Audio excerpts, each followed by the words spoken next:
In this video I will explain to you how you can convert a real voltage source into a current source. We'll also talk about what a current source actually is and also which formulas you will need for this. I will also show you that the characteristic curves for both voltage and current sources are identical if both share the same parameters. This video helps you when it comes to analyzing networks, to simplifying networks, or to reshaping networks, for example, if you want to perform the node analysis method.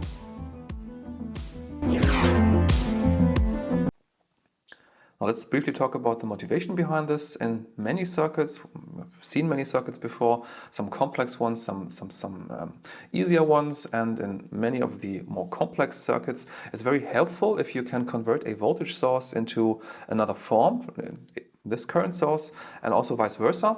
And if you do so, in many cases, you are able to simplify the network greatly, especially when it comes to the node potential method I have mentioned before. The approach we're going to use here in this video is the following one. First, we're going to look at the characteristic curve and the equivalent circuit diagram of a real voltage source. Then I will show you how you can convert between voltage sources and current sources. And then finally, we are going to analyze the characteristic curve of such a real current source. So let's start here. Now first we're going to look at this diagram here. We have already made a video on this, on how to measure the current voltage characteristic of a 9-volt block battery. We have also talked about how we can simplify such a battery or enter it appropriately into a network by combining a perfect voltage source and an internal resistance IS.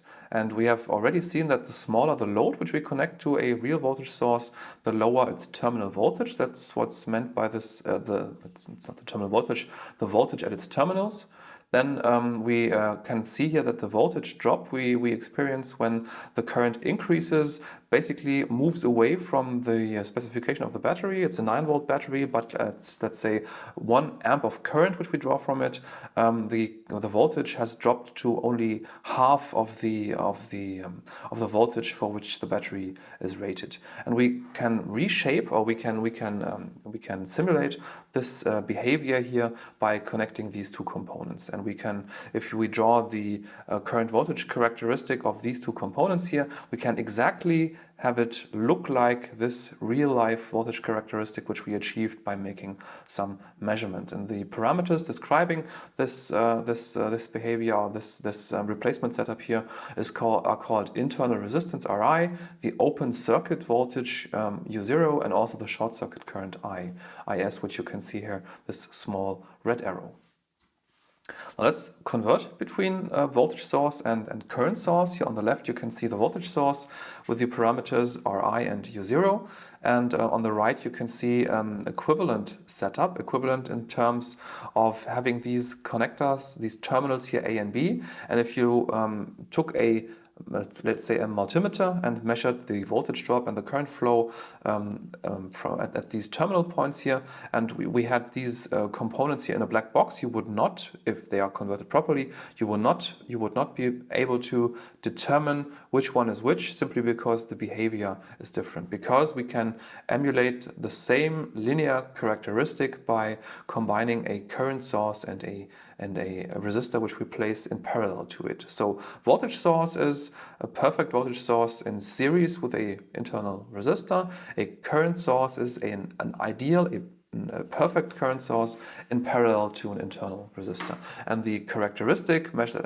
at the terminals is going to be identical for the two. And just to remind you, a current source, and perfect current source at least, provides you with a stable current flow totally independent of what's happening in the network you connect to it. So the current flow is always going to be identical.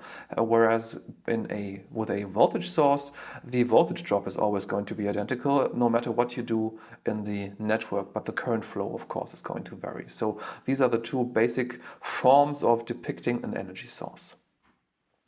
Let's convert between the two mathematically. The first thing we need to do in order to arrive at the equations for converting between the two is to connect a measurement device, a multimeter, at least in our minds, to these terminals here.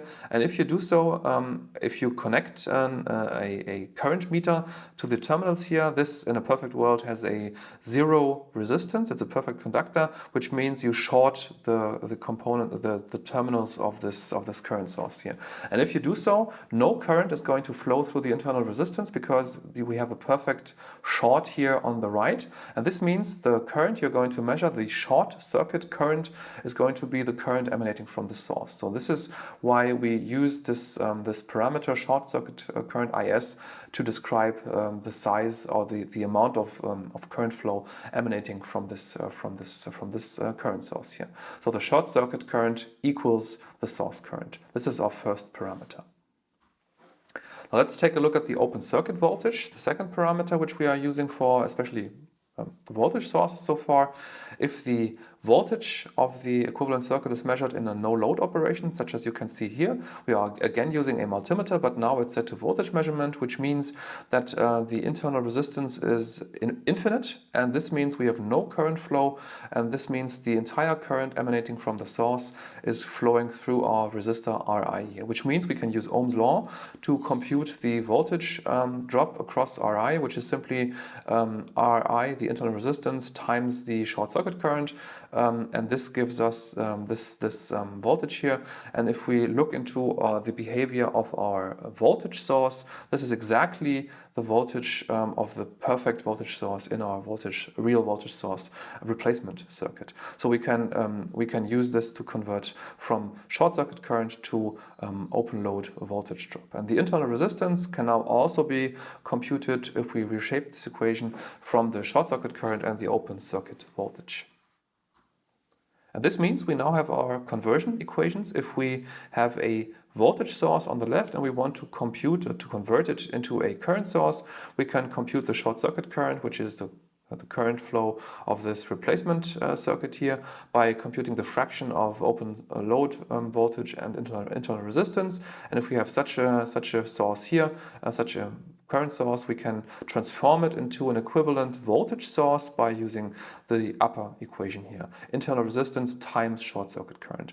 And this means if we have a circuit, we can simply, let's say we have a current source given, cut out this current source at the terminals and insert at the same points where we removed the current source, insert the voltage source, and vice versa, of course. Now let's take a look at the characteristic curves of both voltage and current sources. Let's start with the current source. If you measure both the voltage drop across such a load resistor, in this example it's 50 ohms, and also the current flow, in this example here it's 90.91 milliamps and 4.545 volts of voltage drop, then you can draw such a characteristic curve as we have done here before, and these blue circles, they denote the measurements which I have taken in this simulator here, and the 4.545 volt measurement is the upper blue circle. And then if we transform this current source using the equations we have derived on the previous slides into a voltage source, which is what we're going to do on the next slide, this one here, you can basically compute the same values by connecting a 50 ohm load resistor to it. You get the same voltage drop, 4.545 volts, enter it into the current voltage characteristic here. You get the same current flow through the terminals, and this means you get the same linear characteristics. So if we had a black box surrounding these components here, you would not be able to determine which is which if you only were taking these measurements here. So this is the proof of equality of these two forms of depicting, of modeling an energy source. Let's quickly summarize the main items here. The first is the behavior of a voltage source can be simulated rather easily by connecting an ideal voltage source and an internal resistance in series, and also alternatively the parallel connection of ideal current source and internal resistance can be used to do this. Then thirdly, the behavior as well as the characteristic curve between current and voltage sources converted into each other is identical. We have seen this in the simulation. The current voltage characteristics, they looked absolutely identical and could not be distinguished from each other. And then lastly, the conversion of voltage sources into current sources often offers you the possibility to simplify certain sections of a network. We will use this in the upcoming formal methods of network analysis rather often, especially in the node potential method for network analysis. That's all for this video. I hope you enjoyed it, and if you have any questions, drop them in the comment section below. And now I wish you a nice day. See you next time here on The Fearless Engineer.